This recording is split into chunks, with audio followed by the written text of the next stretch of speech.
अस्सलामु अलैकुम वरहमतुल्लाहि वबरकातुहू। प्यारे हुजूर, वालेकुम सलाम। खाकसर का सवाल यह है कि हिंदुस्तान के बाज़ देहाती इलाकों में तबलीग के ज़राए इतने वसी नहीं होते हैं। लोग उमूमन खेतों में काम करने वाले और मज़दूरी करने वाले हैं, तो ऐसे तबका को हम किस तरह तबलीग कर सकते हैं? बात यह है कि खेतों में काम करने आप ज़िम्मेदार फैमिली से हैं जी जी, है ना? जी तो खेतों में काम करने के लिए बहुत सीज़न होते हैं। अगर आपके सेब के बागात भी हैं तो उसमें भी, या कोई भी फसल लगा रहे हैं उसमें एक सीज़न होता है, एक काश्त का, एक बर्दाश्त का।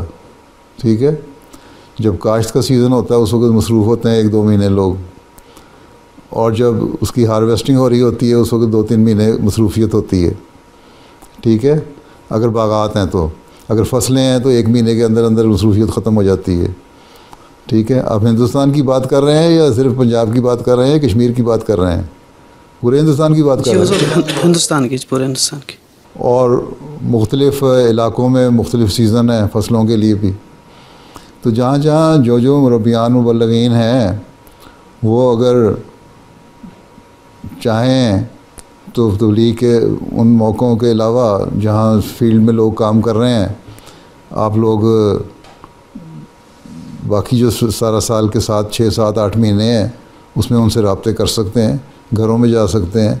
फिर गाँव के जो देहाती इलाके हैं वहाँ लोगों में गाँव के एक जगह इकट्ठ होने का, बैठने का मुश्तरका जगह पे रिवाज होता है, वहाँ जाएं। उनकी जब सीज़न फसलों के नहीं है उसमें वहाँ बातचीत हो और तबलीग हो।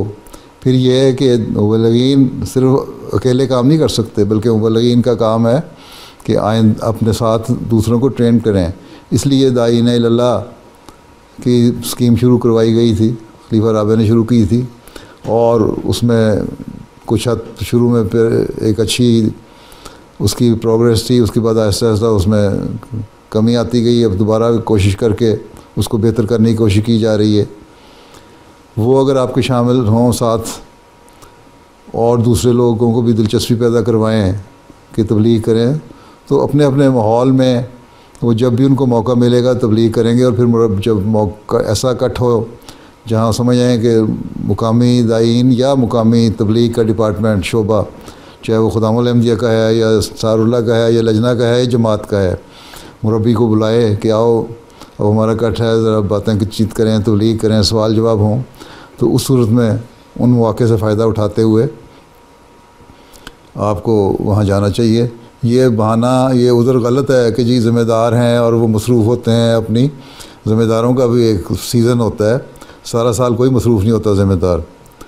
ठीक है, बीच में 3-4 महीने का वक्फ़ा आ जाता है। अगर 2-2 फसलें भी साल की लग रही हैं तब भी 3-4 महीने का वक्फ़ा आता है जिसमें उमूमी तौर पे फ़ारग होते हैं, या नहीं तो कम से कम शाम को एक इकट्ठ होने का, इकट्ठे बैठने का गाँव में देहातों में रिवाज होता है, वहाँ जाके मजलिस में लगाते हैं। फिर जो ज़ाती ताल्लुकात हैं उनको वसी करना चाहिए, आपके दाईन इल्लल्लाह को भी, और वहाँ की जिस जमात में मुरब्बी काम कर रहे हैं वहाँ लोगों को कहे, शोबा तबलीग को कहे, वो लोग फिर ताल्लुकात करें, कायम करें, और उनसे आहिस्ता आहिस्ता छोटे मोटे तबलीगी बातें होती रहें। ज़ाती राब्ते जो होते हैं इससे तबलीगी रास्ते खुलते हैं, और ज़ाती राब्ता बहुत ज़रूरी है।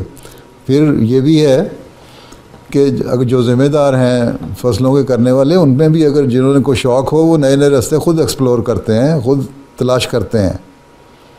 मुझे याद है जब हम यूनिवर्सिटी में पढ़ते थे तो हमें खुदामुल अहमदिया ने कहा है तबलीग के लिए बाहर जाओ, तो हम लड़के साइकिलों पे जाते थे देहातों में, और वहाँ ज़िम्मेदारों के पास बैठे हुए, मतलब कोई ज़िम्मेदार अपनी फसल को पानी लगा रहा है, तो एग्रीकल्चर यूनिवर्सिटी वालों को तो ज़राअत का भी कोई शौक़ होता है ना, तो वो कर लेते हैं। जो कहते थे अच्छा क्या हाल है तुम्हारा, चलो हम तुम्हें पानी लगा देते हैं।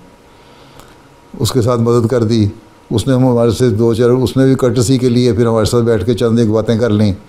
फिर अहमदियत का तारुफ़ हो गया। किसी को हल कोई चला रहा है तो उसके साथ जिस लड़के को हल चलाना आता है, कोई ज़िम्मेदार फैमिली से था, उसने हल चला दिया, बैलों के साथ चला दिया, ट्रैक्टर के साथ चला दिया। दूसरे ने बैठ के साथ उसके बातचीत कर ली। तो खेतों में भी जाके अगर शौक़ हो तो ज़राए निकल जाते हैं और मौके पैदा हो जाते हैं वहीं। बल्कि एक दफ़ा एक मेरे साथ एक लतीफ़ा भी हुआ, हम इसी तरह एक जगह गए हुए थे, तो मैं पहले भी बयान कर चुका हूँ। तो बैठे थे, मैं एक ज़िम्मेदार से इस तरह बैठे बातें कर रहा था, खेतों में काम कर रहा था। मैंने कहा अच्छा फिर क्या हाल है, तो कोई मदद की ज़रूरत है, हम भी करते हैं। खैर बातें भी शुरू हो गई। तो कहता कहाँ से आए हो? हमने कहा यूनिवर्सिटी से। अच्छा कौन हो, कहाँ के रहने वाले हो, पीछे से कहाँ से हो? तारुफ हुआ, हमने कहा रब्बा से। अच्छा अहमदी हैं हम। तो कहता अच्छा अच्छा मिर्ज़ाई, ठीक। फिर कहता हमारे उस ज़माने में शेख मोहम्मद अहमद साहब मज़हर एडवोकेट वकील जो थे वो अमीर ज़िला हुआ करते थे, जिन्होंने मुख्तलिफ़ किताबें हज़रत मसीह मौऊद इस्लाम की उम्मुल अलसना के किताब के ऊपर मुख्तलिफ़ ज़ुबानों का पे तहक़ीक़ करके लिखी हैं कि इंग्लिश ट्रेस टू अरबिक है, संस्कृत फ़लाँ ट्रेस टू अरबिक, मुख्तलिफ़ ज़ुबानों को उन्होंने किया है। बहरहाल अच्छे इल्मी आदमी थे और बड़े पाए के वकील भी थे। वो कहने लगा कि देखें वो मोहम्मद अहमद मज़हर साहब जो है ना, वो बड़ा अच्छा वकील है, वो आपको वो भी मिर्ज़ाई कादियानी है, पर एक उसमें नुक्स है कि वो है मिर्ज़ाई, बाकी है बड़ा शरीफ आदमी और बड़े अच्छे केस करता है, बड़ी ईमानदारी से काम करता है। तो अगर इतना ताल्लुकात बढ़ाएंगे और तारुफ पैदा करेंगे तो मौके पैदा होते रहते हैं। और अगर जमात मुकामी जमात में से लोगों को एक्टिव करेंगे तो उनके तारुफ से भी आगे फिर तबलीगी मौके पैदा होते रहते हैं।